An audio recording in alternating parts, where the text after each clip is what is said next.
vous parler maintenant, au-delà de nos frontières, de ce qui se passe en Italie. Il en a été beaucoup question au cours de ces dernières 48 heures. Pourquoi? Parce que là-bas, c'est un produit rare et cher, comme ici d'ailleurs. Ça s'appelle l'or rouge et pour récolter cette épice, car il s'agit de ça, c'est du safran, il faut des conditions météo particulièrement réunies, parfaitement réunies. C'était le cas d'ailleurs et Renaud va vous raconter pourquoi. Bonjour. Bonjour William, alors les conditions météo elles sont strictes, il faut qu'il fasse moins de 17-18 degrés, mais plus de 12 degrés et surtout il faut qu'il ait plu la veille. Voilà les trois conditions qui doivent être impérativement réunies pour que l'or rouge, le miracle d'une nuit, eh bien, se produise dans les campagnes italiennes. Alors il y a du safran dans les Abruzzes, il y a du safran en Ombrie, ça c'est le centre de l'Italie, mais le meilleur safran on le trouve en Sardaigne et c'est un reportage de Florence Crimon. Il n'y paraît pas, mais voici le miracle d'une nuit. Hier, ces crocus mauves n'étaient pas encore sortis de terre. Alors Franco, Stefano, Didier et Ottavio ne perdent pas de temps. La pluie de la veille a fait son œuvre, le champ s'est couvert de fleurs à récolter. C'est un spectacle magnifique. Ça me touche tellement de voir ce champ fleuri.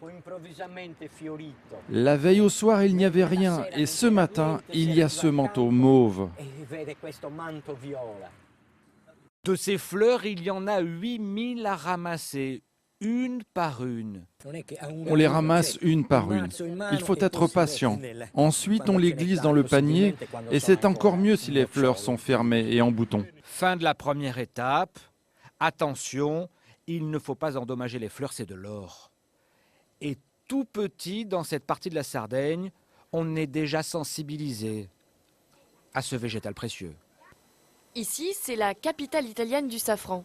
C'est ici qu'on en produit le plus. Ils sont écoliers, ils ont 10 ans, et aujourd'hui, leçon de choses. Pour nous, c'est la plus belle chose au monde. Les enfants vont extraire le safran des fleurs de crocus.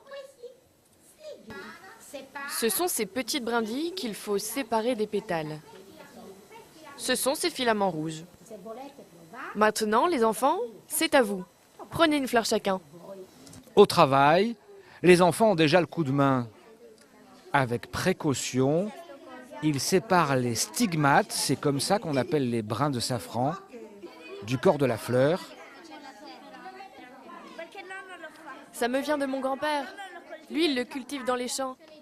Une photo souvenir et pourtant ça n'est pas encore terminé. Car une fois ces brins couleur corail mis de côté, il va falloir les sécher au feu de bois. Pour le conserver, il faut le sécher. C'est une méthode de fabrication inchangée depuis 500 ans, tout comme la valeur du safran, plus cher que l'or au Moyen-Âge, aujourd'hui de 9 à 25 000 euros le kilo. Et plus c'est rare et plus c'est cher. Le safran européen est très très cher, non? Il est très cher parce qu'il est très rare. 90, quelques années même, 95% de la production totale de safran arrive d'Iran. Ce sont 200 tonnes de safran qui sont produits dans le monde. Un exemple qui vous concerne parce que c'est en France. Imaginez que dans le Gâtinais, on ne produit chaque saison que quelques dizaines de kilos de safran. Le prix du safran français au kilo dépasse les 30 000 euros. D'accord. Est-ce qu'on s'en sert beaucoup en cuisine? Bon, pas tant que ça, donc ça va. Merci. Risotto paella. Ah, si. Risotto paella. Risotto paella. Risotto paella. D'accord. On Oui. met du safran dans le risotto, on met du safran dans la paella. Il n'y a pas un risotto qui s'appelle le risotto paella, parce que j'ai eu peur. Non, non, c'est pas ça du tout. Pardon, c'est pas ça du tout. Dites donc, il n'y a pas beaucoup de monde hein, pour un mercredi, là, pour l'audience générale là, du pape. Comment ça se fait? Alors, parce que c'est l'hiver qui s'approche, qu'il pleut beaucoup en ce moment à Rome, comme la nuit dernière où il a plu des cordes. Et effectivement, la fréquentation de l'audience générale du pape le mercredi matin, eh bien, elle a été divisée par 5-6. On est passé de 70-80 000 pèlerins à 14 000 pèlerins la semaine dernière. Ah, très bien. Ça ne nous avait pas échappé, vous voyez. Bon, merci beaucoup. Hein. À bientôt, Renaud. À bientôt. Au revoir. Allez.